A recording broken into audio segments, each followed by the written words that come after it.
Thank you, Mr. Speaker. Mr. Speaker, I wish to start my presentation by reading a paragraph from a letter that was published today in the Times newspaper. You should listen to the rebuttal to some of your comments, Honorable Member Patterson, because it was a lot of misrepresentation of the facts and what the AP and UAFC actually did. Well, Mr. Speaker, permit me to start by reading the first paragraph of a letter that was published in today's Times newspaper that summarizes the position of the AP and UAFC and their comments on Budget 2022. And I quote, Mr. Speaker, "Whatever the real or imagined ills of our economy or plight of the poor are, the AP and UAFC, whether in government or as the political opposition, lack the intellectual fortitude, integrity, and moral standing to chastise Budget 2022 as was presented by the Honorable Minister, Dr. Ashni Kumar Singh." Mr. Speaker, when the AP and UAFC was in government, we said that they locked themselves in a bubble, that they are functioning in a bubble. They've isolated themselves from the people and the realities of the situation on the ground.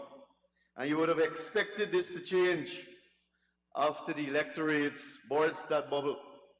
Unfortunately, in opposition, they're still exhibiting the same kind of behavior of being stuck in that bubble and are not in tune with what the reality is, are not in tune with the plight of our people in the country, and are not in tune as to where Guyana is going, as to what Budget 2022 will do for our economy and the transformation of the lives of our people. That is what they would have not realized, Mr. Speaker. And we have heard so many comments and so many fancy descriptions of Budget 2022 by members of the AP and UAFC. We have heard that Budget 2022 is a long waste of time. We have heard that it is a joke. We have heard that it is disrespectful. But Mr. Speaker, how can Budget 2022 be disrespectful when Budget 2022 is offering $30,000 to every single school child in this country, regardless whether they're from Oriala, whether they're from Itika, whether they're from the Rupununi, whether they're from the quarantine course? Every single school child will get $30,000, Mr. Speaker. Government and private schools. Mr. Speaker, we have heard so many comments from speakers on the opposition benches. We heard the Honorable MP from Region 5 saying that the roads in number 28 and Itika and Belladrum and Seafield and Hope Town are in terrible conditions. Mr. Speaker, that is a result of the AP and UAFC failing their supporters. They failed their supporters, Mr. Speaker. This same AP and UAFC government opposition, Mr. Speaker, they were in government from 2015 to 2020. From 2015 to 2020, even though they were illegally squatting in government, they failed their supporters in Region 5. Because if you come to the National Assembly and say that the roads in Hope Town and the roads in Itika and the roads in Belladrum are in terrible state, what did you do for your supporters in those 5 years? And even if you did something, it was substandard work. How can it be in a deplorable state so quickly? It means that you did shoddy work in your support base. shoddy work in your support base, Mr. Speaker. So to come to the National Assembly, we must actually think before we make certain comments. Mr. Speaker, we heard the other MP from Region 5 using the deaths of innocent people to gain cheap political points in this August House. Mr. Speaker, those are comments that should never ever be used. We should not use the deaths of people to gain political points in the National Assembly. Mr. Speaker, we heard the Honorable MP from Mocha, saying that there is nothing in this budget for the working class people. There is nothing in this budget for the women in this country. There is nothing in this budget for the people of Mocha. Mr. Speaker, with all due respect to the honorable member and her children, she did mention that she has 5 children. Mr. Speaker, that honorable member will be collecting $150,000 because of the PEP civic government. Because of the PEP civic government. An increase, Mr. Speaker, an increase of $55,000 from a few months ago. Last year she collected $95,000. And in 2022, she will collect $150,000, Mr. Speaker. $150,000. And what did she receive when her government was in power? Nothing, Mr. Speaker. Nothing, Mr. Speaker. Nothing. Mr. Speaker, it pains you. It pains you to sit and listen to an individual who was a former Minister of Education, I'm not sure if she's still a member of Parliament or not, who was a former Minister of Education coming to this House and say that the 5B program is better than the cash grant. Mr. Speaker, she is speaking to sensible people. Guyanese are sensible people. If you have 30 buses by 30 students, how much can you transport on a given day? How much can you transport on a given day? And then the honorable member is speaking about handouts. Like if the bicycle and the slippers and the boots and the breakfast wasn't handouts. Mr. Speaker, and I'm happy that the honorable member, Mr. Ramjitan, is here. And awake, fully awake. Because, Mr. Speaker, the honorable member, Mr. Ramjitan, seems to have an obsession with taxes. There is some kind of obsession with Mr. Ramjitan, the honorable member, and taxes and sugar workers. Taxes and sugar workers. When he was in government, and now when he's in opposition, there is still the same obsession with taxing the poor people. And yet they come and say, we are taking disposable income away from people. We got to be sure of what we are saying. We can't be contradicting each other and being all over the place. Because one member is saying that we are taking away disposable income. The other member is saying that we need to tax the population. We need to ensure that we tax them and tax them more. So there got to be some kind of synergy. They got to be sure of what they really want, Mr. Speaker. It's the same attitude. It is the same attitude that have them in the opposition benches today.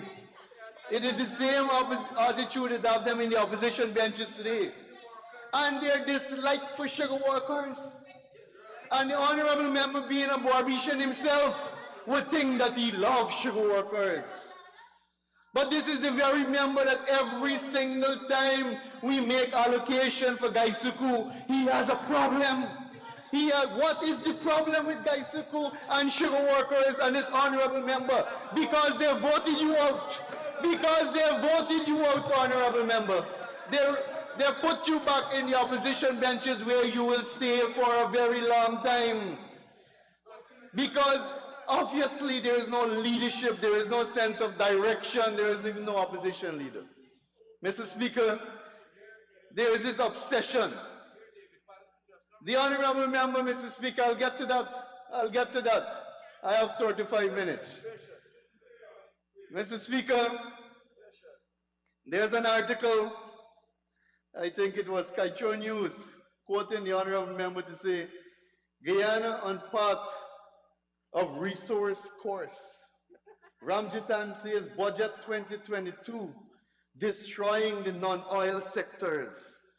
It is obvious, Mr. Speaker, that the honorable member did not listen to when Minister Ashini was reading the budget, or he did not take the time to read it properly.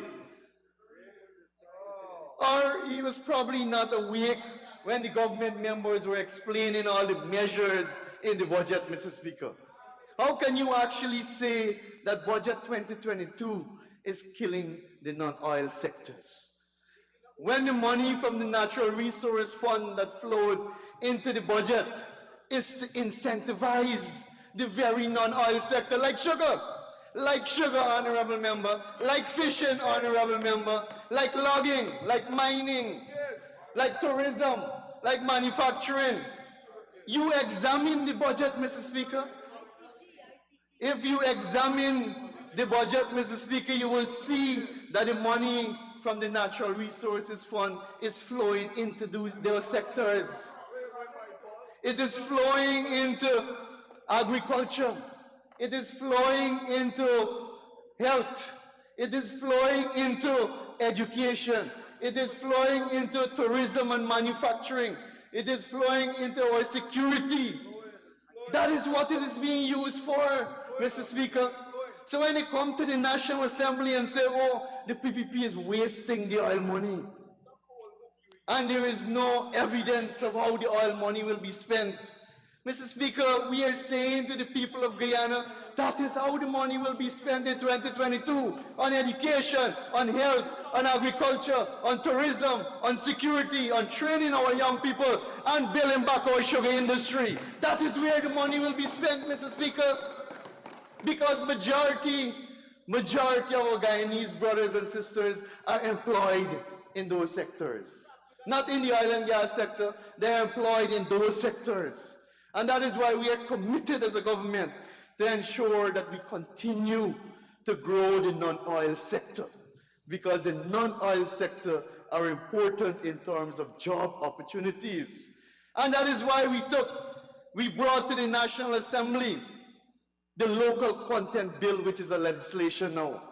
It is to ensure that those very sectors benefit from the oil and gas sector. That is the purpose of the local content legislation, Mr. Speaker. The main purpose of the local content legislation is to ensure that the other sectors benefit, that tourism benefit, that agriculture benefit, that the training by education allow our people to enjoy the opportunities that are presenting itself in the oil and gas sector. So, Mr. Speaker, it pains you to listen for the last 3 days to people who should have known better come in and make these remarks. Mr. Speaker, I have not heard on this budget debate what we should have heard from the opposition. Should have been recommendations. Should have been, what do you think we should put into the budget? And I want to accept, Mr. Speaker, that there is no budget in this world, in any country in the world, that can solve all the ills of a country, that can solve all the problems in a country. No budget can do that. A one-year budget cycle cannot solve all the problems. And we know and we accept that budget 2022, even though we know that it is the best budget ever presented in the history of this country, that it will not solve all our problems. We will come again in 2023 and 2024 until 2030 and 2040. We will keep coming in order to make the lives of people in this country better. Mr. Speaker, one of my colleagues reminded me this morning that Norway is seen as a model oil and gas country. And everybody wants to model their framework, their management architecture framework of Norway. But Mr. Speaker, Norway found oil a long, long time ago. A long, long time ago, Mr. Speaker. Guyana found oil in 2015. In 2015, Mr. Speaker. Look at the infrastructure in those countries. How did they build that infrastructure? It is the oil proceeds that we use to build the infrastructure in that country, Mr. Speaker. Mr. Speaker, and then there is this usual talk. I don't want to touch on the many comments that we had on racism and ethnicity and one group. Mr. Speaker, I'm not a person to touch on things like that. But it pains me to have people who are elected leaders coming to this National Assembly and saying that the PUP is only doing things for one section of the population. It pains me, Mr. Speaker, because it is not true. It is not true. Is it that only one set of children will get a cash grant? Is it only one set of people will go to the 6 new hospitals that we are going to build? Mr. Speaker, is it one set of people that will benefit from the local content legislation? Mr. Speaker, all Guyana will benefit. All Guyana will benefit. And there is this perception, and I wanted to say this a long time. There is this perception by the APNU AFC that it is only one ethnic group that works at Gaisuku. But that is a figment of the imagination, Mr. Speaker. If you look at the workforce in Gaisuku, it is very diverse. It is very diverse. Sugar workers is not one race only. Every Guyanese of all races work with Gaisuku. But there is this perception in their heads that only one set of people work with Gaisuku, and that is why the PUP is putting money in Gaisuku. Mr. Speaker, they need to go and check the order lines. They need to go and check the order lines. It is Guyanese of all walks of life that works with Gaisuku, and that are sugar workers. And that is why we are building back sugar, because it is benefiting Guyana and Guyanese, and not one section of the population. So it pains me to hear elected leaders coming to this house and talking about open racism. Mr. Speaker, I thought we gone past that those days. You don't use it. You don't use it to gain. You don't use that to gain political points in these days, Mr. Speaker. The days for that is long gone. The days for that is long gone. Mr. Speaker, and then the talks of corruption. There are so many talks of corruption. And the honorable member that spoke before me mentioned a few things. And one such claim or allegation of corruption is some drug bond story, Mr. Speaker. Some GPC drug bond story. But why the honorable member did not talk about the Sussex Street drugs bond? The bottom house drug bond that we were paying $14 million a month for, that we were storing condoms and lubricants. Because I can remember on that night when a team of parliamentarians went to check, including the Honorable Bishop Edghill. And that is what they found. That is what they found. A bottom house that was rented from a party supporter. A party supporter, but you don't say that. You don't say that. And he was given an advance in rent, almost a whole year advance in rent, so that he can buy the same building. So that he can purchase the same building with the people money. The people money. That is corruption. That is corruption. The member spoke so glowingly about oil and gas. But the APNU AFC, Mr. Speaker, committed probably the worst crime against Guyanese people in history. I think this is even worse than Jim Jones, the PSC. That's the worst crime against Guyana and Guyanese. And then you come to the National Assembly and you talk about oil and gas so glowingly. Mr. Speaker, we discover oil and gas in 2015. The APNU AFC took office, I think, 5 or 7 days after that. After that, when we took over in August 2020, the oil and gas, it was floating. It was floating, Mr. Speaker. I say that because there was no proper framework, management model framework to manage the oil and gas sector. Nothing at all, other than a one-man show. Other than a one-man show and the management of the sector moving from ministry to ministry. That is what we had. We had no local content legislation in place. We brought that to the National Assembly so that people can benefit from the sector. Mr.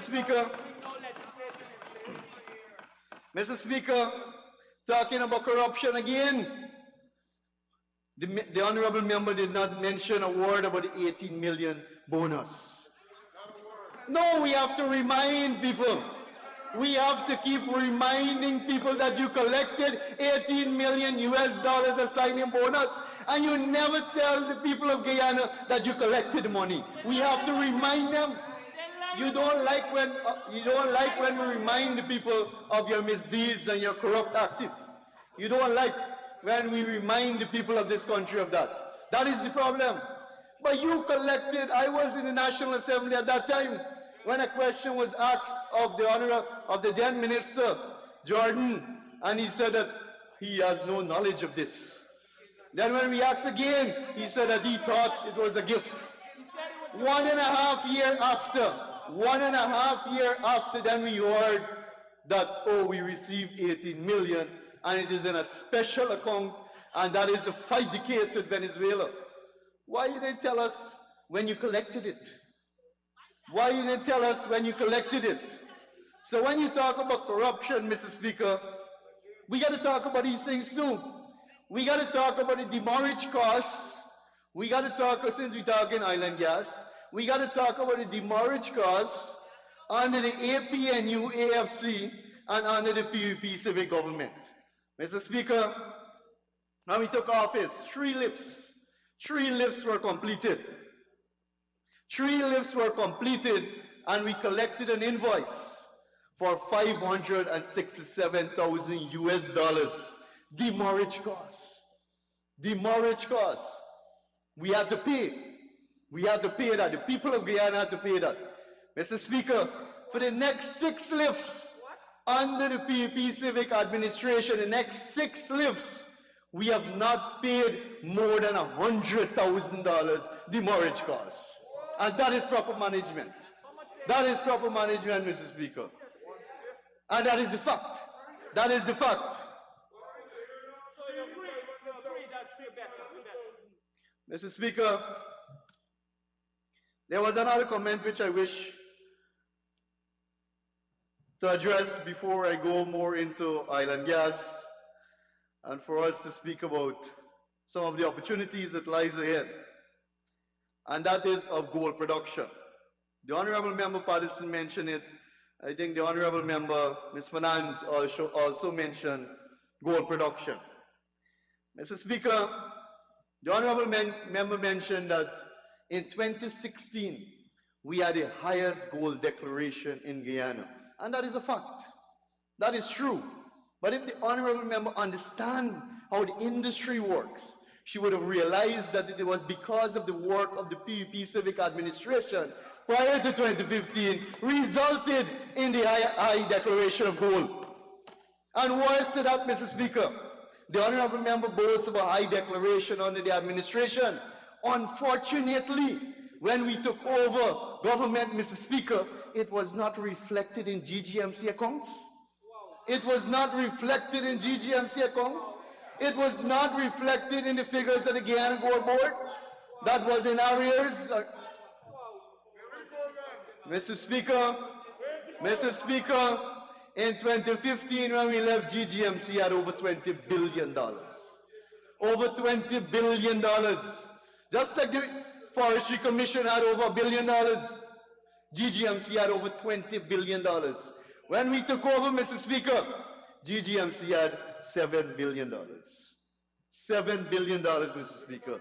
13 billion almost unaccounted for. And then yet, the members are boasting about high goal declaration during that period, but it did not translate into revenue going into GGMC or the Guyana Gold Board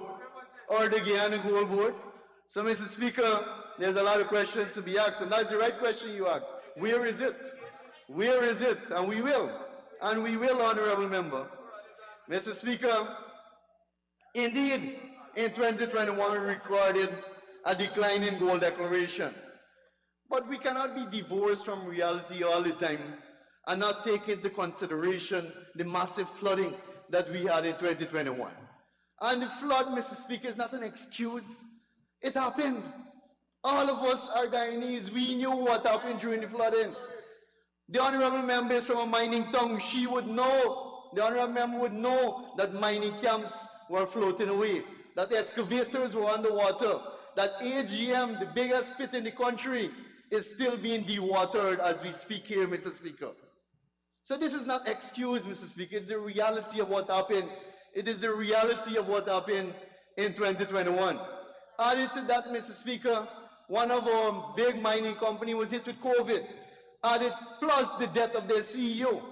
These are things that people need to take into consideration before we start to be critical. But the honorable member did not mention the massive increase in the diamond trade from 19,000 carats to 44,000 carats.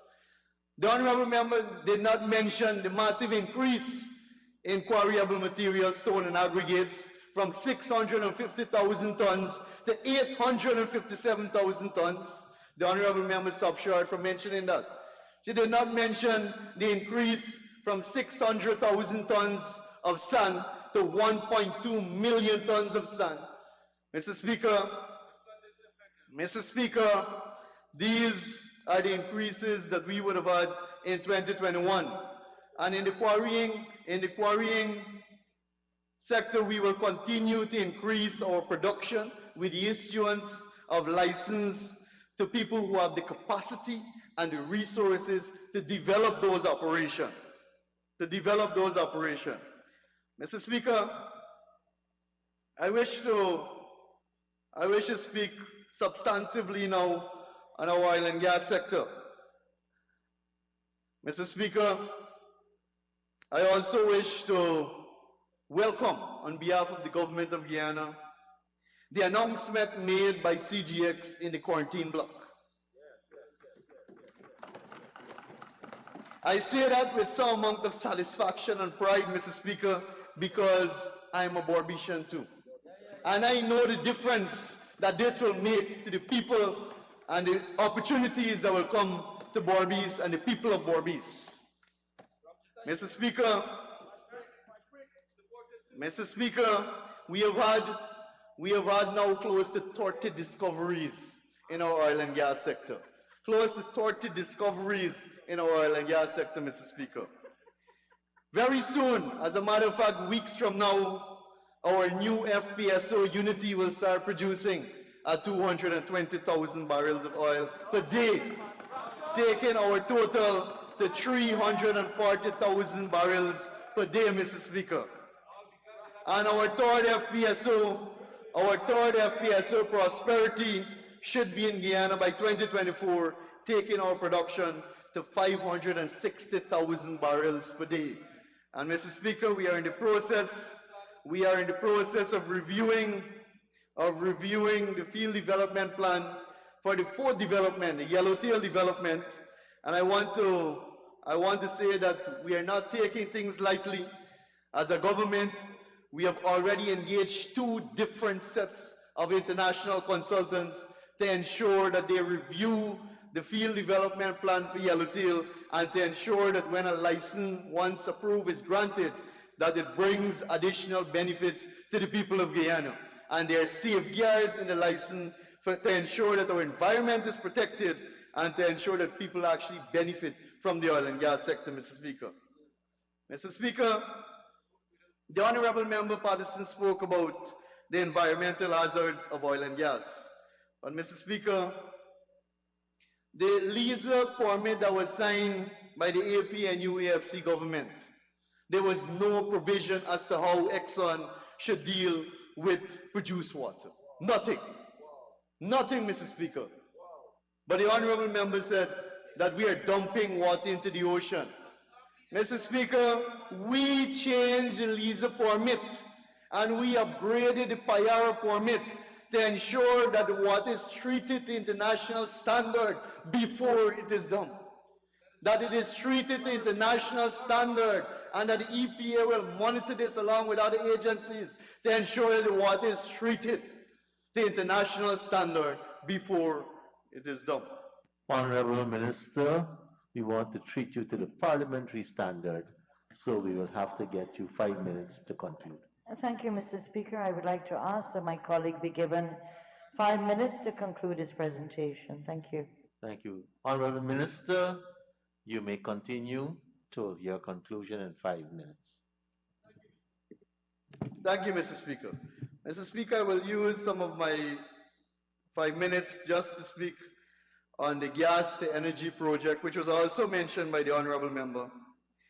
Mr. Speaker, the government of Guyana decided that we will pursue with the gas to energy project because we see it as a project that will transform the landscape of our country, as a project that will reduce the cost of living of our people in this country, as a project that will bring significant opportunities and employment in this country.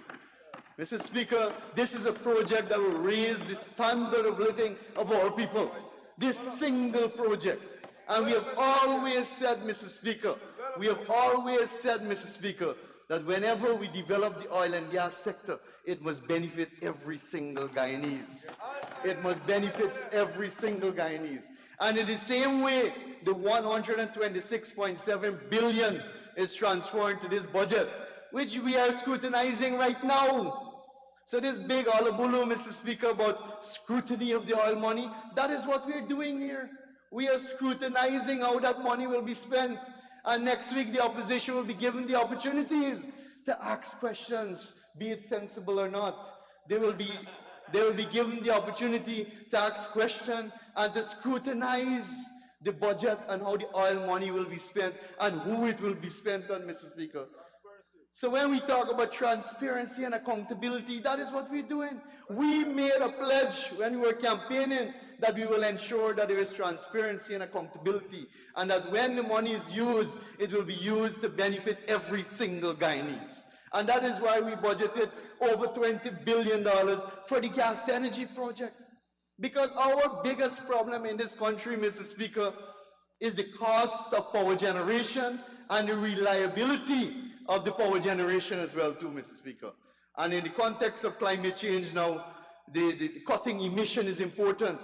And that is what the gas to energy project would deliver to Guyana and to Guyanese. It will reduce our electricity costs by 50%. We will have reliable electricity, and we will have cleaner electricity. And we will have clean electricity, Mr. Speaker. Most important. Mr. Speaker, we have always had a problem in this country of us exporting raw materials. And we have always worked with industries, we have always encouraged industries, we have always put out incentives so that industries can go into value-added products. But Mr. Speaker, the gas to energy project is the game changer. It is the game changer, and it will ensure that our manufacturing sector is boosted. It will ensure that our industrial sector is boosted because you have cheap, reliable electricity, Mr. Speaker.